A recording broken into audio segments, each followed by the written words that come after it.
হুজুর, হুজুর কে খারান খারান খারান। আসসালামু আলাইকুম ওয়া রাহমাতুল্লাহ। ওয়ালাইকুম আসসালাম। হুজুর আমার আব্বার জন্য একটু মসজিদে বইয়া খাস দিলে দোয়া করবেন দেখি। তোমার আব্বার দিলে দোয়া তো করাই যায়, সমস্যা না, কিন্তু নিজের বাবার জন্য সন্তানদের নিজেদের দোয়া করা উত্তম। না হ্যাঁ করতাম, কিন্তু হুজুর আমার একটু সমস্যা আছে। একটু সমস্যা কি? ওই যে আমি একটু সুদ খাই।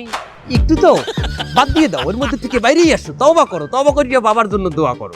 হ্যাঁ করতাম, কিন্তু সমস্যা আর একটু আছে, আর একখান। আবার একটু, সেটা কি?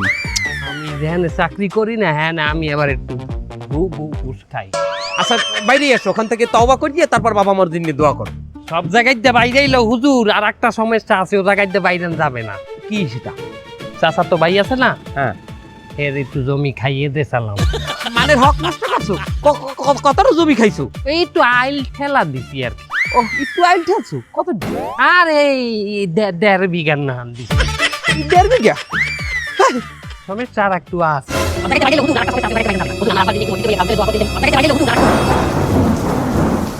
খারাপ মানুষকে দাওয়াত দিয়েও ভালো পথে আনতে না পারলে তার সাথে বেশি মেলামেশাও বিপজ্জনক হতে পারে।